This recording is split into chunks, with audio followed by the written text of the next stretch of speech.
Good afternoon. It's Thursday, July 21st. I'm Aryeh O'Sullivan. This is IBA News broadcasting from Jerusalem. Meanwhile, it's been released for publication today that Yishai Schlesel, who is in prison for last year's murderous attack, was allegedly trying to orchestrate more attacks today from within jail. Police are charging Schlesel, who is serving a life sentence, with allegedly urging his brother Michael in a telephone call to take action and harm the parade. Michael Schlesel has been detained by police until after the parade. Police have also questioned his mother and 4 other brothers, all of whom were banned from the city until the end of the march. 2 other men have also been remanded in custody on suspicion they were planning to carry out violent attacks today. Still no definitive answer as to whether or not convicted rapist and former president Moshe Katsav will be released from prison next month. Following nearly 10 hours of deliberations on yesterday, the prison parole board said it will announce its final decision in 10 days' time on the 31st of July. Parole board convened yesterday at the Misayahu prison to once again review Katsav's request for early release. This after a new expert's evaluation submitted by the prisoner's Rehabilitation Authority stated that Katsav can undergo a rehabilitation program outside of jail. Katsav has served over 2/3 of his 7-year sentence for rape and other sex offenses. In April, the parole board rejected his request to shorten the sentence by 1/3 on the grounds that the former president never expressed remorse for his crimes. Katsav's attorney hoped that the new expert's opinion from the Rehabilitation Authority will assist in reversing the decision. New tensions have emerged in the coalition over Prime Minister Benjamin Netanyahu's plan to delay the opening of the new broadcasting corporation. IBA's political reporter Kalev Ben-David has the details. Kalev? Thanks, Aryeh. Prime Minister Netanyahu's announcement earlier this week that the planned closure of the Israel Broadcasting Authority on October 1st and its replacement by a new corporation will be postponed till the middle of 2018 has sparked resistance from key coalition members. Education Minister Naftali Bennett has reportedly discussed with fellow Jewish Home Party ministers the possibility of voting against the delay if it comes to a cabinet vote next week. Bennett said via Twitter that more and more laws that limit freedom of the press are advancing, causing me deep concern about the future of freedom and expression in Israel. The Prime Minister shot back at Bennett yesterday, saying the delay in replacing the IBA was only technical, and added, "With regards to those who talk about freedom of the press, it is not consistent with their efforts to shut down Yisrael Hayom," a reference to Bennett's support for a law to close the Free Daily funded by Netanyahu supporter Sheldon Adelson. The Prime Minister is also facing opposition from Finance Minister Moshe Kachlon, who says he will not approve the delay in replacing the IBA because it will cost more than $500 million shekels in government funds, which he describes as a waste of public money. Netanyahu has reached agreement with Avi Nissenkorn, head of the Histadrut Labor Federation, which represents IBA workers, over delaying the IBA's closure and consulting on preparations for the new broadcasting corporation. Now the Prime Minister has to get his cabinet in line if he hopes to move ahead on his plans to reform public broadcasting, which includes this news broadcast. Aryeh? Well, we'll be watching that story, Kalev. Thanks a lot. Joining us from our Tel Aviv studio is Dr. Hani Zubeida, chair of the Political Science Department at the Jezreel Valley Academic College. Dr. Zubeida, nice to have you. Thank you, Aryeh. How are you? I'm fine. Is the freedom of speech in jeopardy? Is the media in danger? Well, it depends to which country will you compare us. If you compare us to Turkey, we're quite okay. If you compare us to other places in this kind of area, we're better than others. If you compare us to the United States or maybe the UK or maybe Central European democracies, we're not doing that good. But I won't hold my breath to think that we're going to deteriorate into the situation of Turkey and the like. And then there's the issue of the defense minister dragging the head of the Army radio over the coals for broadcasting about Palestinian poet Mahmoud Darwish. Now, that sounds like real suppression of the media. Well, that's a problematic aspect to take, because we have to understand it's kind of like not natural for a military to have its own radio station which deals with current affairs. Saying that and putting that aside, the decision was that the military will have its own radio station. Now trying to intervene within content, I think, is not the right way to approach it. On the other hand, the Minister of Defense with the Prime Minister can decide to close the radio station altogether and then break that non-natural linkage between military and current affairs. I think that would be the solution eventually. Even the chief of staff was for it, and he said he does not like the fact that the military has its own radio station, and he was pro closing the radio station.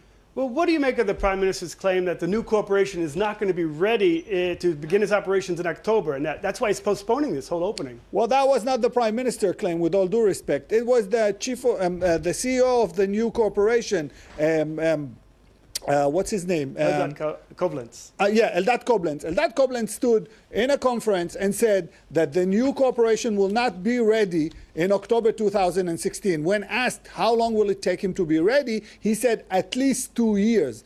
The Prime Minister, as such, heard that and said something that I think he should have said. We cannot stop broadcasting from the old corporation and move into the new corporation without smooth continuation. And as such, because Koblenz said that there won't be continuation, I think the Prime Minister took the right step. Well, where's the Histadrut Labor Federation in this whole story? Apparently, the Histadrut signed an agreement with Netanyahu prior to his announcement, and the head of the Histadrut, Avi Nissenkorn, claims that it's his responsibility and priority to care for the 1,200 workers of the current Israel Broadcasting Authority. Well, it's not just 1,200 workers. These are 1,200 families, which are going to be dropped into the street without any payments, without any work. And some of the people who we're talking and discussing, your colleagues, some of them are mine colleagues. I work at the Israeli Broadcasting Association as well. I broadcast on the radio and so on and so forth. I think that these great and precious people will be thrown out without work, with compensation, but almost zero opportunity to get back into the working cycle. I think that should be taken care of. And I think that Avi Nissenkorn, as the head of the labor unions, should take care of these people. Now, on the other hand, the Prime Minister is looking after a different thing. These two items coincided, and as such, the decision was to delay the opening with 2 years. I think maximum 2 years. That was their statement. Do you foresee a coalition crisis over this whole issue?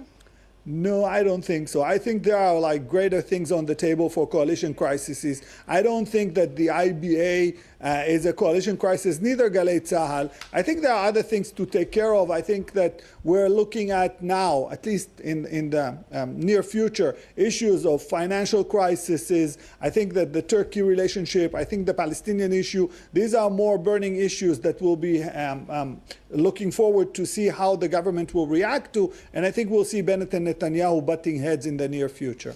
Well, Dr. Hani Zbeida of the Jezreel Valley Academic College, thanks so much for joining IBA today. Thank you very much. The Prime Minister, accompanied by the top defense officials and the IDF brass, toured the security barrier in the South Hebron Hills, and he vowed to close the breaches that have allowed Palestinians to infiltrate into Israel. The new 42-kilometer-long barrier from Meitar to Tar Kamiya is comprised mostly of a 6-meter-high concrete wall, and it replaces a security fence which was repeatedly torn down. The porous border has been used by Arabs from the West Bank sneaking into Israel. Most are illegal workers looking for jobs or to steal, but it was also from this area that the two terrorists sneaked through to perpetrate the attack in Sarona Market in Tel Aviv. Netanyahu said there would also be a crackdown on those who aid and employ the infiltrators. Following a break of nearly 50 years, Israel will reestablish diplomatic ties with the Muslim-majority African country of Guinea. The move comes in the wake of Prime Minister Netanyahu's visit to Africa earlier this month, which was the first of its kind by an Israeli prime minister in over 30 years. Director General of the Foreign Ministry, Dori Gold, signed the agreement with the Chief of Staff of Guinea's presidential office in Paris last week. Israel is pursuing closer security and other ties with Africa in an attempt to help combat the growing anti-Israel sentiment in the international arena and to eliminate the so-called automatic majority against the Jewish state at the United Nations. The Prime Minister said yesterday that in the coming days, another African country would also follow suit. Turning to the U.S., where the Republican convention in Cleveland today enters its fourth and final day. But as we hear in this report from IBA's Caleb Ben-David, not without controversy and cracks in party unity. It was supposed to be the night the Republican Party came together at their Cleveland convention in support of nominee Donald Trump. Former presidential contender Senator Marco Rubio of Florida did just that, praising Trump in a video address and urging Republicans to show unity. Unlike Barack Obama and Hillary Clinton, Donald Trump takes seriously the threats from Islamic radicals and is committed to rebuilding our military. But another of Trump's former rivals, Texas Senator Ted Cruz, went off script in his speech to the convention, drawing boos from the crowd when he declined to endorse Trump and said people should vote according to their conscience. If you love our country and love your children as much as I know that you do, stand and speak and vote your conscience. Vote for candidates up and down the ticket who you trust to defend our freedom and to be faithful to the Constitution. Cruz's speech and the negative reaction to it ended up overshadowing the debut speech of Indiana Governor Mike Pence, the Republican nominee for vice president. Pence's speech included a strong statement of support for Israel. And if the world knows nothing else, it will know this: America stands with Israel. Tonight, the Republican convention concludes with the acceptance speech of Donald Trump, who will have his best opportunity yet to unite his fractious party behind his candidacy as he heads into a difficult contest with Democratic nominee Hillary Clinton for the White House. This is Kalev Ben-David for IBA News. A short time ago, Kalev Ben-David spoke with Mark Zell, the chairman of the Israeli branch of the Republicans abroad, who was at the convention. What Cruz did last night was small-minded and immature and egotistical. He really incurred the wrath of almost every Republican in the arena, including myself. I was not a Trump supporter during the primary campaign, but at a time like this, considering the extreme dangers of the Hillary Clinton, Bill Clinton presidency, this is something the party really needed not to hear. However, on a positive note, we had a tremendous convention so far. I think we're going to have a great speech this evening. And Vice President nominee Mike Pence from Indiana given a superb address that really inspired all of us. I'm optimistic. I think that the party is closing ranks. It's taken some people, like the ones you mentioned, a little bit more time to get accustomed to the realities of what the people want. And I believe they'll come in line by November, and we've got a real good chance of defeating the Democrats and preventing a disaster from entering the White House. Turkish President Tayyip Erdogan declared a state of emergency for 3 months following last week's failed military coup. The emergency enables Erdogan and his cabinet to bypass parliament when drafting new laws and to restrict or suspend certain social rights. This as the president widens a crackdown against thousands of security forces, judiciary, civil service, and academia personnel suspected of involvement in the failed army coup. Speaking from his presidential palace in Ankara, Erdogan vowed, quote, "All the viruses within the armed forces must be cleansed." He asserted the state of emergency, which he insists is allowed under the Constitution, would allow his government to take swift and effective measures against supporters of the coup. Recent developments in Turkey have given a major blow to the country's tourism industry, which is already suffering serious repercussions. Many Israeli tourists who were planning to vacation in Turkey over the summer following this month's normalization of ties between Jerusalem and Ankara were forced to cancel their plans at the last minute. IBA's Zachary Marcus has the story. The military coup in Turkey over the past weekend is expected to decimate the country's tourism industry and leave many businesses out to dry. Even before the first major blow to the industry with the terrorist attack that shook Istanbul's airport, economists projected a downturn of $8 billion this year alone. The proof has already manifested itself in the hotel and shopping industries, marking significant decreases in booking and sales. We was expecting so many Russian and Israeli people will visit us, but now we lost them also. And so many people from the Iran and the Middle East, they're afraid to come to Istanbul or to Turkey. That's our situation at the moment. We are not happy about this situation. As this trend continues, hotels have had to lower their prices to obscenely low rates just to attract some business. All the Istanbul, we lost around 50%.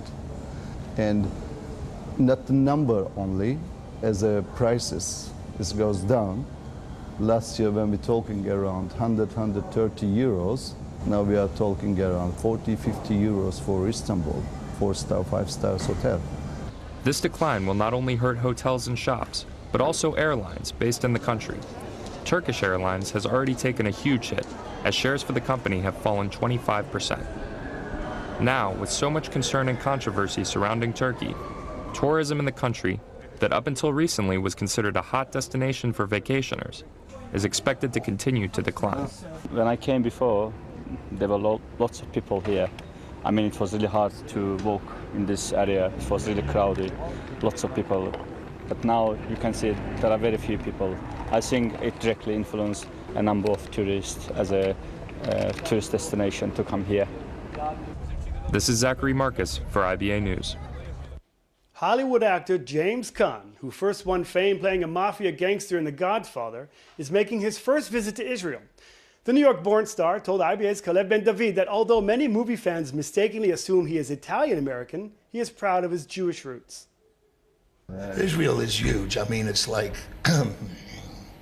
it's funny. I mean, we're not very religious. It's nothing I'm proud of. But then at times I'm super religious because I feel that this strong connection, always have. Like if Israel is at war, I'm at war. I feel like I'm at war, you know. I don't know why, and the whole program, everything in Germany that went on, I get mad. I said, I wish I had half of Brooklyn there. We wouldn't have marched in these camps. And so, I don't know. It's just a crazy thing. I'm very, very, extremely pro-Israel, you know, and I don't like anybody who isn't. Even if I try to like them, I can't. One of the few Hollywood stars who openly identifies as a political conservative, Caan says he is supporting Donald Trump for U.S. president and expresses admiration for Israeli Prime Minister Netanyahu. That pisses me off when they talk about all these Hollywood liberals. What all Hollywood liberals? There's a whole bunch of us who are conservative. But I find it offensive when actors get on, you know, whether it's the Riley Show, which I did, which I'll tell you about, but and they spout all these political views, and they don't exactly have political science degrees. You know what I mean? Yeah. But they have the stage, and who cares what you think, you know? Or it's okay what you think, but to command, you know, and tell people who really haven't made up their mind what's right and what's wrong. That's offensive to me. Did you meet the Prime Minister, or are you going? I'm going to. I've had the pleasure of being at the same dinner. It's a small dinner back at home, and he really impressed me. He always has. He's a real guy, you know. He's like a person, a real guy, and a tough guy in a sense, you know, that we're not used to right now. Caan, now 76, will best be remembered for playing Sonny Corleone in The Godfather and for being among the wave of actors in the 1970s who introduced a new style of gritty, realistic performing to the American cinema. The Army, where you shoot them a mile away, you got to get up close like this, and bada bing, you blow their brains all over your nice Ivy League suit. Come here. I had a great luxury in the 70s. I don't have many actor friends for no other reason, but Duval and I are really close because he's crazier than me, a little bit more crazy than me. And he also is a conservative, but that has not much to do with our friendship. I had the luxury to work with Bobby and Francis, and I don't want to leave anybody out. It was just plentiful, you know, some of the actors, the stories were real stories, you know, and I was on one of the Tonight Show, and they said something about my movie career, and I said, well, I don't get the girl anymore, you know what I mean? It's a bummer. I can't kill a giant prehistoric animal with a sword. I can't jump from building to building, and I get nauseous hanging from a wire, so there's really not much for me to do. But whenever I always have that urge to do something great. So I'm hoping. It's like somebody said, like, "Oh, Jimmy retired." I didn't retire. I realized there's a big difference between having to work and wanting to work. So I've retired from having to work, right? No matter what cost, because the greatest gift I've gotten in my life in this business is the respect that I feel that I get from some of these young, wonderful actors. And we have a lot of wonderful actors.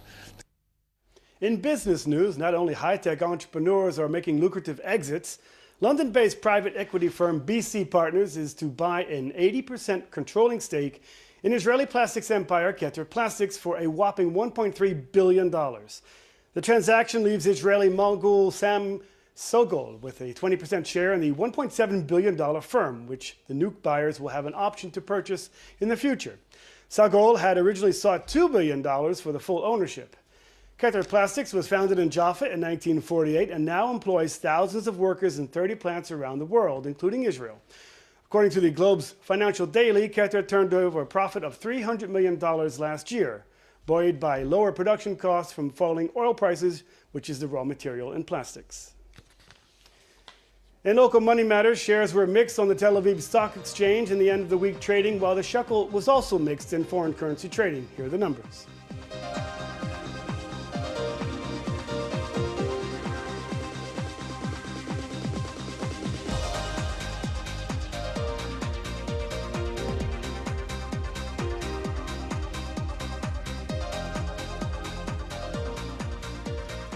Turning to the weather, and it should be a pleasant weekend ahead with slightly cooler temperatures. Here are the expected highs and lows at home and abroad for the next 24 hours.